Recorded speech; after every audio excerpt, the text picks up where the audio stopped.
जवाब दिया है जो हमारे सामर्थ्य को लेकर कुछ लोगों के मन में रहती है। अध्यक्ष जी, पिछले वर्ष अयोध्या के राम मंदिर प्राण प्रतिष्ठा समारोह में हम सभी ने ये महसूस किया था कि कैसे देश अगले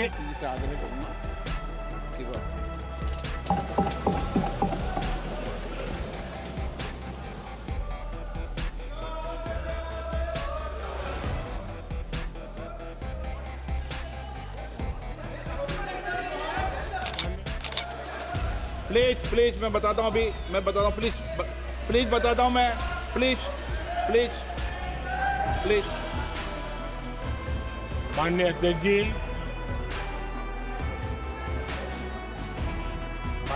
जी, मैं प्रयागराज में हुए महाकुंभ पर वक्तव्य देने के लिए हुआ हूं।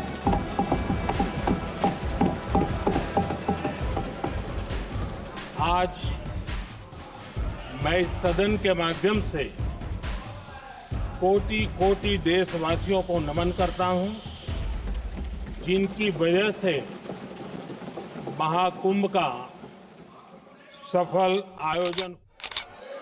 महाकुंभ की सफलता में अनेक लोगों का योगदान है। मैं सरकार के, समाज के सभी कर्मयोगियों का अभिनंदन करता हूं। मैं देश भर के श्रद्धालुओं को, यूपी की जनता, विशेष प्रयागराज की जनता का धन्यवाद करता हूं। अध्यक्ष जी, हम सब जानते हैं गंगा जी को धरती पर लाने के लिए एक भगीरथ प्रयास लगा था। वैसा ही महाप्रयास इस महाकुंभ के भव्य आयोजन में भी हमने देखा है। लाल किले से सबका प्रयास के महत्व पर जोर दिया था। पूरे विश्व ने महाकुंभ के रूप में भारत के विराट स्वरूप के दर्शन किए। सबका प्रयास का यही साक्षात स्वरूप है। ये जनता जनार्दन के संकल्पों के लिए, जनता जनार्दन की श्रद्धा से प्रेरित महाकुंभ। आदरणीय अध्यक्ष जी, महाकुंभ में हमने हमारी राष्ट्रीय चेतना के जागरण के विराट दर्शन किए हैं। ये जो राष्ट्रीय चेतना है, ये जो राष्ट्र को नए संकल्पों की तरफ ले जाती है, ये नए संकल्पों की सिद्धि के लिए प्रेरित करती है। महाकुंभ ने शंकाओं को भी उचित जवाब दिया है जो हमारे सामर्थ्य को लेकर कुछ लोगों के मन में रहती है। अध्यक्ष जी, पिछले वर्ष अयोध्या के राम मंदिर प्राण प्रतिष्ठा समारोह में हम सभी ने ये महसूस किया था कि कैसे देश अगले 1000 वर्षों के लिए तैयार हो रहा है। इसके ठीक 1 साल बाद हम सभी के इस विचार को और दृढ़ किया है। देश की ये सामूहिक चेतना देश का सामर्थ्य बताती है। किसी भी राष्ट्र के जीवन में, मानव जीवन के इतिहास में भी अनेक ऐसे मोड़ आते हैं जो सदियों के लिए आने वाली पीढ़ियों के लिए उदाहरण बन जाते हैं। हमारे देश के इतिहास में भी ऐसे पल आए हैं जिन्होंने देश को नई दिशा दी, देश को जागृत कर दिया। जैसे भक्ति आंदोलन के कालखंड में हमने देखा कैसे देश के कोने कोने में आध्यात्मिक चेतना उभरी। स्वामी विवेकानंद जी ने शिकागो में एक सदी पहले जो भाषण दिया वो भारत की आध्यात्मिक चेतना का जयघोष था। उसने भारतीयों के आत्मसम्मान को जगा दिया। हमारी आजादी के आंदोलन में भी अनेक ऐसे पड़ाव आए हैं। 1857 का स्वातंत्र संग्राम हो, वीर भगत सिंह की शहादत का समय हो, नेताजी सुभाष बाबू का दिल्ली चलो का जयघोष हो, गांधी जी का दांडी मार्च हो, ऐसे ही पड़ावों से प्रेरणा पाकर भारत ने आजादी हासिल की।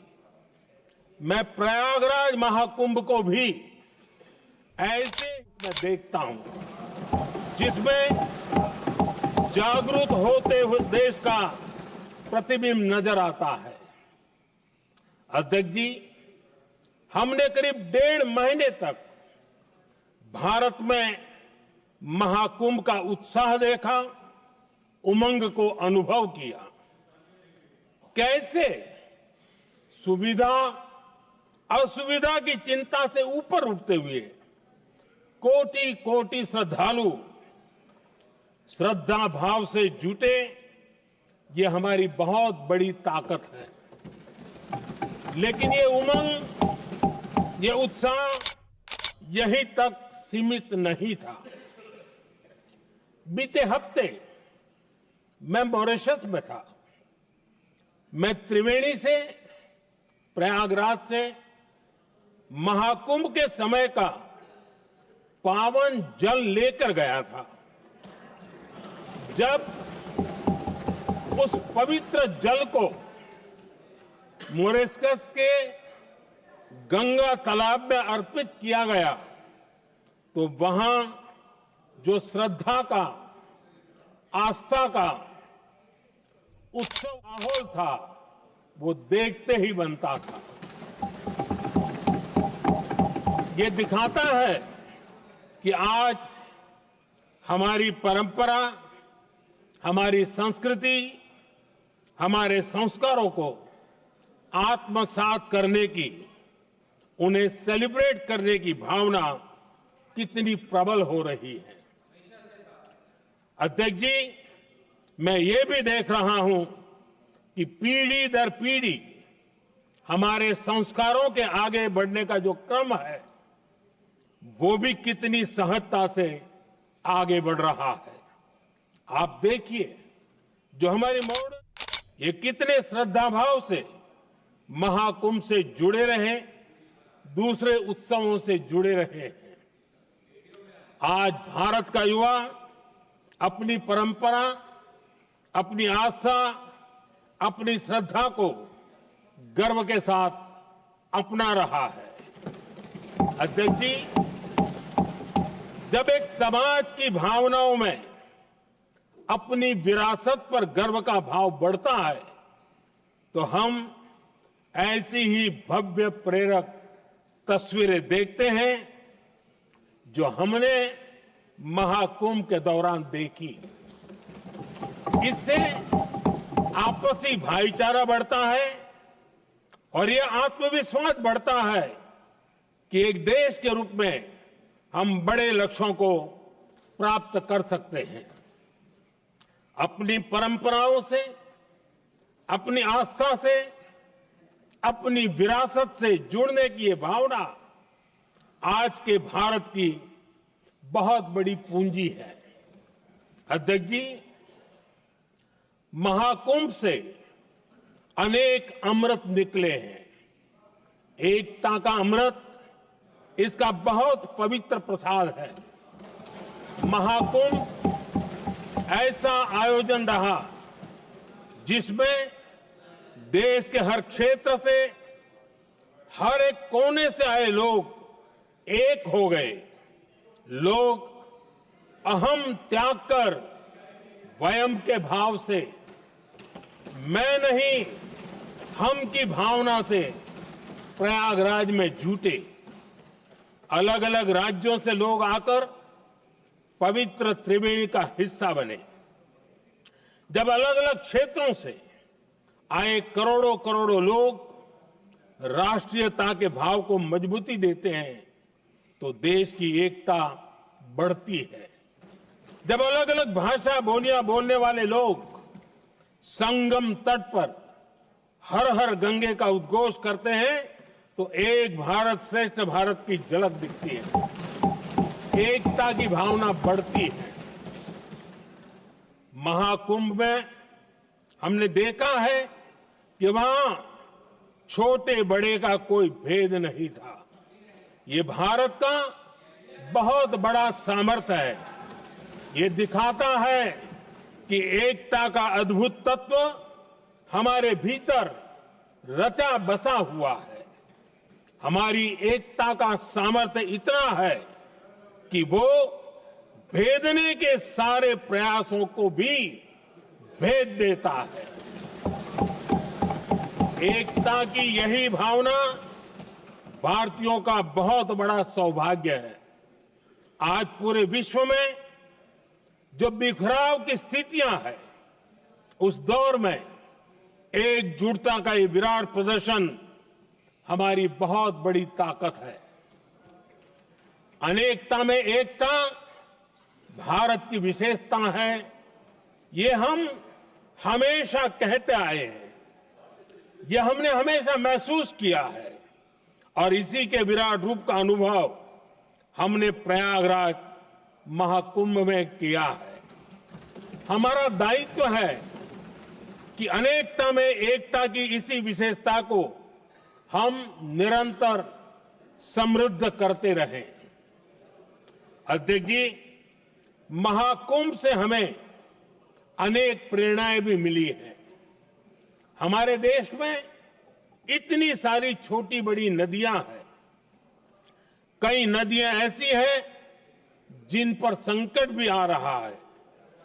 कुंभ से प्रेरणा लेते हुए हमें नदी उत्सव की परंपरा को नया विस्तार देना होगा। इस बारे में हमें जरूर सोचना चाहिए।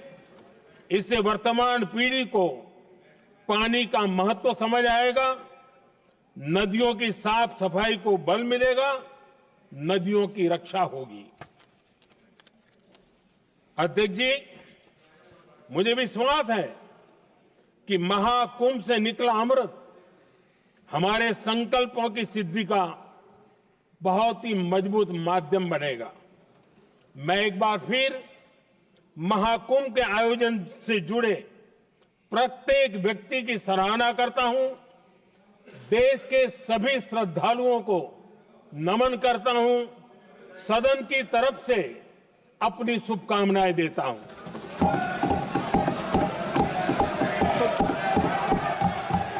नियम 372 एक। तो दोस्तों, आज हमारे देश के प्रधानमंत्री ने पार्लियामेंट में महाकुंभ मेले को लेकर जो बोला, उसके बाद विपक्ष को खलबली लग गई। कह सकते हैं कि विपक्ष को मिर्ची लग गई और हंगामा शुरू कर दिया गया था। सुनिए और पूरा सुना होगा। वीडियो को शेयर करें। चैनल पर नहीं जुड़े हैं तो चैनल को सब्सक्राइब करें। धन्यवाद।